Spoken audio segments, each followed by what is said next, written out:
মধ্যে যদি কেন্দ্রীয় সরকার টাকা না ছাড়ে, প্রথম ফেজে যে 11 লক্ষ বাড়ি, আগেও আমরা 47 লক্ষ বাড়ি করে দিয়েছি, যে 11 লক্ষ বাড়ি আছে লিস্টে, যারা সার্টিফিকেট পেয়ে গিয়েও পাননি। হ্যালো ভিউয়ার্স, আমি সম্রাট। আশা করি সবাই তোমরা ভালো আছো। তোমরা দেখছো আমার SM টেকনিক্যাল চ্যানেল ঝুঁক। আজ তোমাদের সামনে খুবই গুরুত্বপূর্ণ একটি আপডেট কিন্তু আমি নিয়ে চলে এসেছি, এবং তোমরা ভিডিওর থাম্বনেল দেখেই তোমরা বুঝতে পেরেছো, কিংবা ভিডিওর ইন্ট্রো দেখেই তোমরা বুঝতে পেরেছো আপডেটটি কী নিয়ে তোমাদের সামনে আজ আলোচনা করতে চলেছি।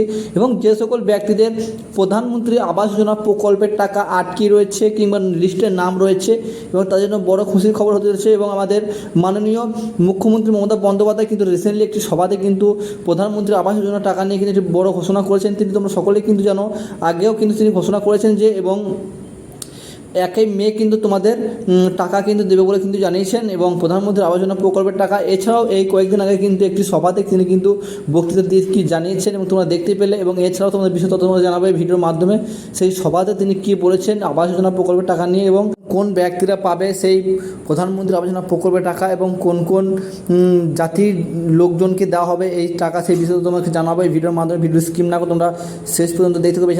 সাবস্ক্রাইব করে পাশে থাকা বেল বাটনটি অবশ্যই অল করে আমাদের সরকারি আপডেটগুলি পেয়ে দেখে নেওয়া যাক আমাদের মাননীয় মুখ্যমন্ত্রী মমতা বন্দ্যোপাধ্যায় তিনি কি বলেছেন।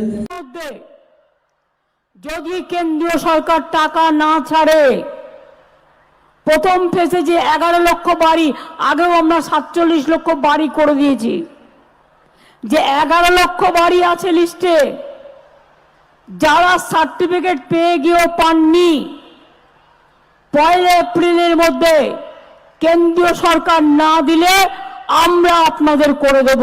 টাকাটা রাজ্য সরকার দেবে। সরাসরি মুখ্যমন্ত্রী তো অনেকে আবেদন করেছিলেন, আমি সেটাকেও ভেবে দেখতে অনুরোধ করব। আর 2, এছাড়াও আদিবাসী ডেভেলপমেন্ট বোর্ড থেকে, আদিবাসী ডিপার্টমেন্ট থেকে আদিবাসীদের বাড়ি করা হচ্ছে।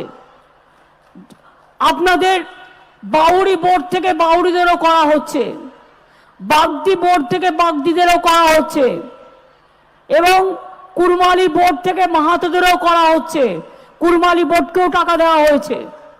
আস্তে আস্তে সংখ্যালঘু বোর্ড থেকে সংখ্যালঘুদেরও করে দেওয়া হচ্ছে। অর্থাৎ এই 11 লক্ষটা বেড়ে আরও 5-6 লক্ষ হয়ে যাবে, 16-17 লক্ষ হয়ে যাবে। প্লাস সরাসরি মুখ্যমন্ত্রী যারা করেছিলেন তাদেরও করে দেব।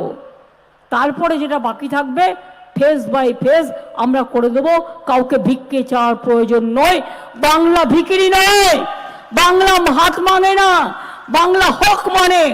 বাংলা হক তোমরা বুঝতে পারলে এখানে আমাদের মাননীয় মুখ্যমন্ত্রী মমতা বন্দ্যোপাধ্যায় তিনি কী বললেন, এবং প্রধানমন্ত্রী আবাস যোজনা নিয়ে। এবং এই ধরনের আপডেটগুলি পেতে চ্যানেলটিকে সাবস্ক্রাইব করে পাশে থাকা বেল বাটনটি অবশ্যই অল করে সর্বপ্রথম সরকারি আপডেটগুলি পেতে। Thank you. দেখা হচ্ছে নেক্সট ভিডিওতে। ভালো থাকবেন, সুস্থ থাকবেন।